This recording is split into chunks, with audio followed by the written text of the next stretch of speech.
Here are the headlines for Wednesday, August 7, 2024. Goldman pours cold water on emergency rate cut hope narrative. Yields on 10-year United States Treasury notes have surged back up to erase all of the losses that occurred after the release of payroll data, following 2 days of collapse on Friday and Monday. Crazed authoritarians demand X be shut down in United Kingdom.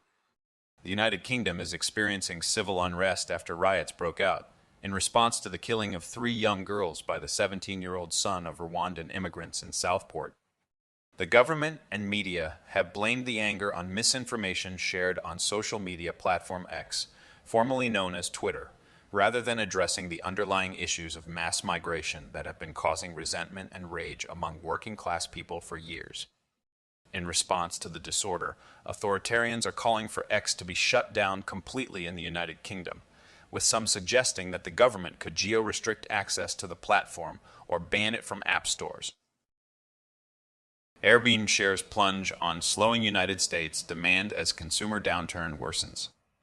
Airbnb shares plummeted 15% in pre-market trading after the company reported disappointing second quarter earnings, falling short of Wall Street's expectations, and issued a warning about slowing demand from United States vacationers.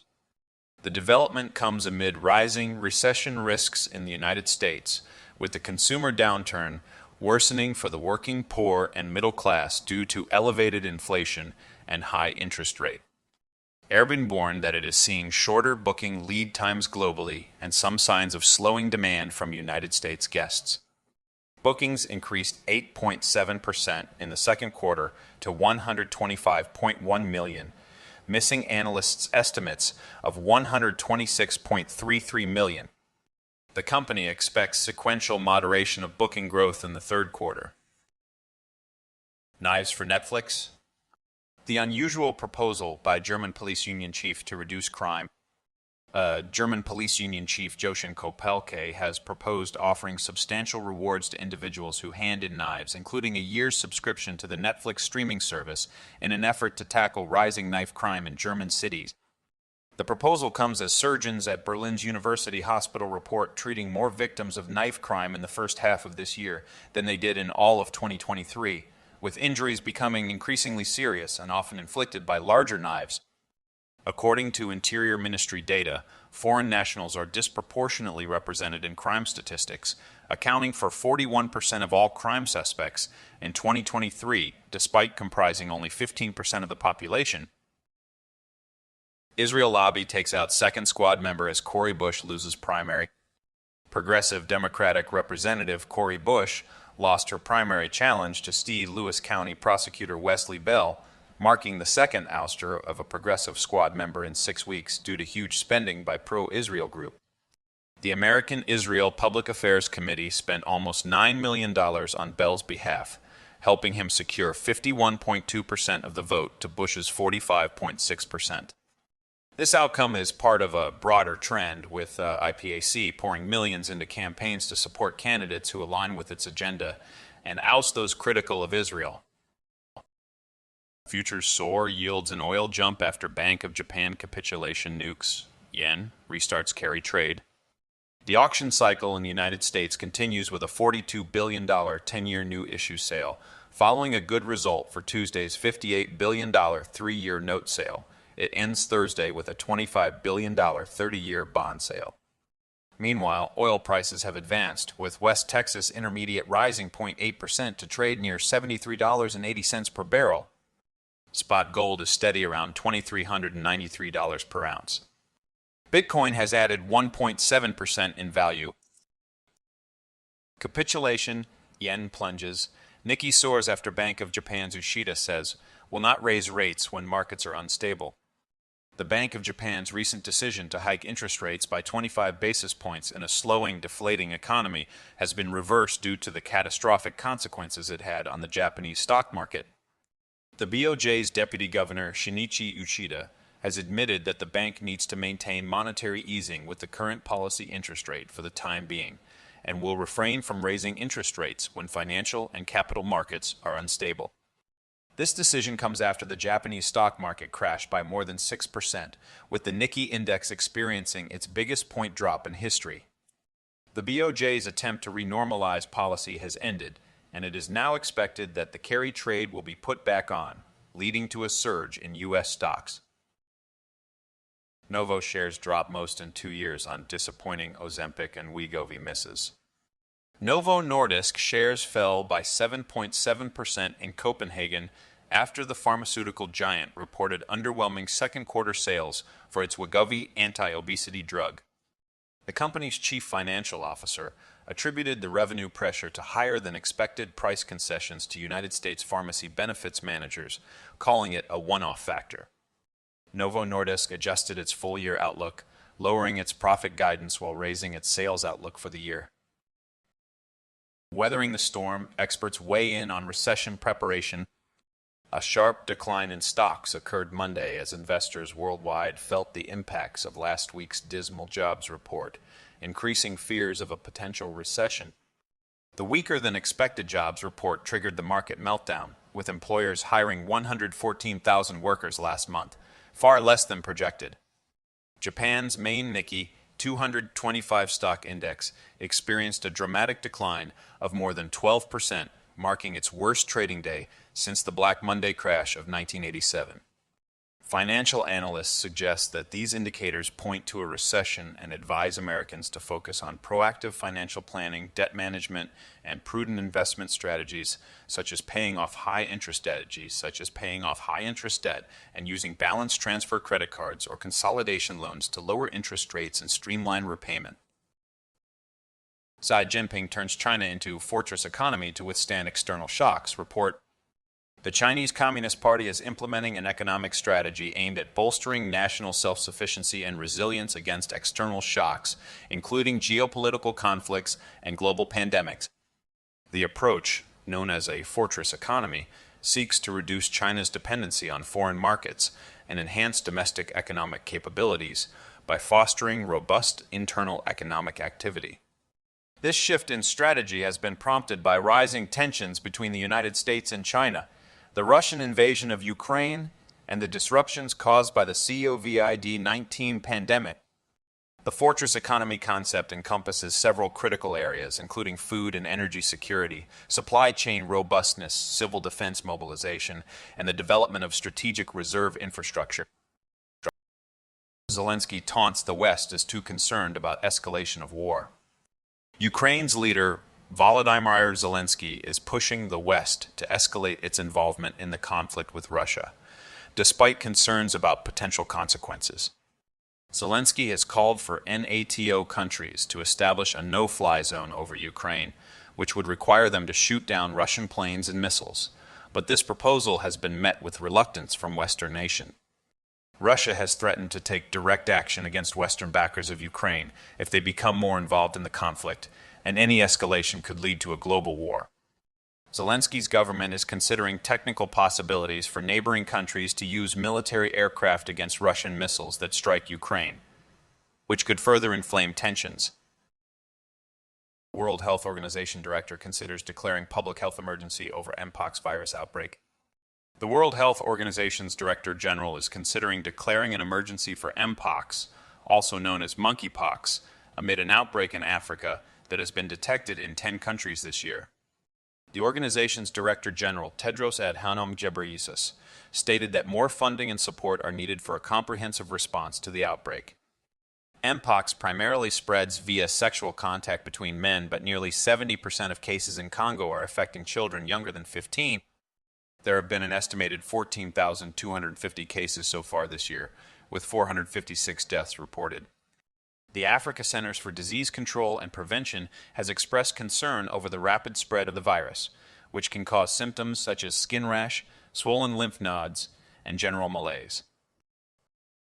Euro stablecoin market surges under markets and crypto assets regulation. The European Union's markets and crypto assets regulation framework is being implemented, initially focusing on stablecoins and their issuers, which has led to the market being cleaned out of players unable to meet regulatory requirements. A new partnership between Next Generation and Decta aims to reintroduce a euro-pegged stablecoin, EURT, on the Stellar blockchain, fully compliant with MiCA regulations.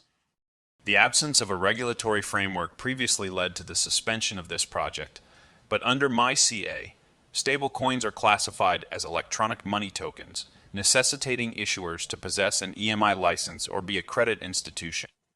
This has transformed the euro-backed stablecoin market, making it more predictable and attractive to investors.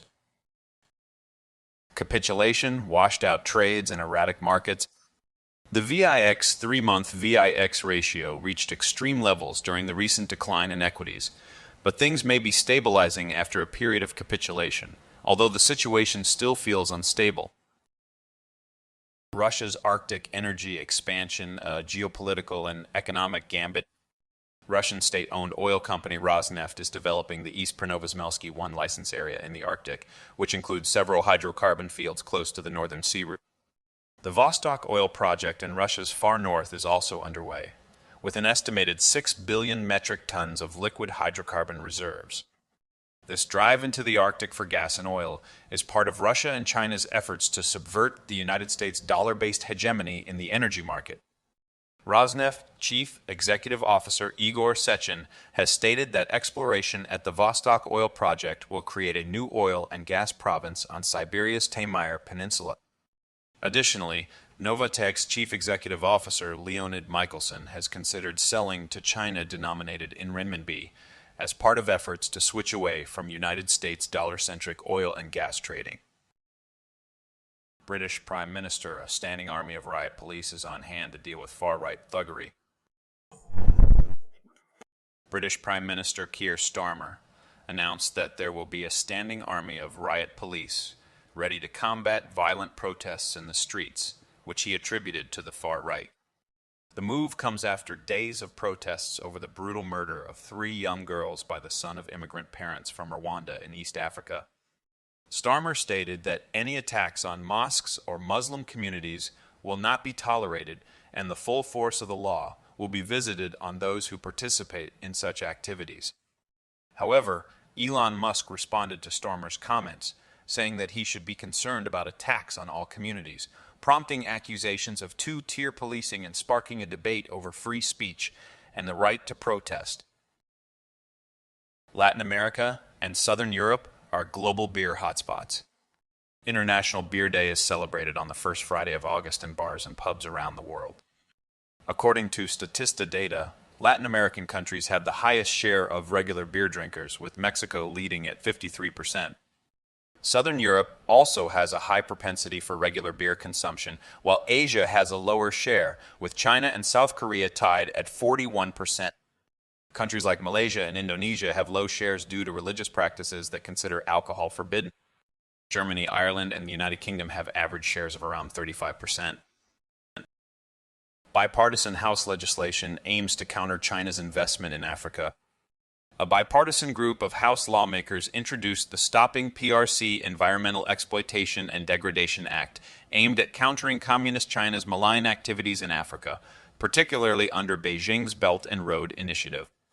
The legislation would establish United States policy to oppose actions by Chinese entities that do not abide by host country international environmental protection and labor laws when exploiting natural resources in Africa. It would also require the Secretary of State and USAID administrator to submit a strategy on working with African countries to mitigate negative environmental impacts caused by Chinese companies and authorize the president to impose sanctions on China-linked entities responsible for adverse incidents in Africa. The day after a nuclear weapon goes off in space. The development of nuclear-armed anti-satellite weapons by Russia poses a significant threat to the United States space-based assets and conventional military forces. The Biden administration's response has focused on arms control efforts, but more steps must be taken to prepare for the possibility that diplomacy fails. A nuclear anti-satellite weapon would fundamentally alter existing nuclear paradigms, creating a more destabilizing environment.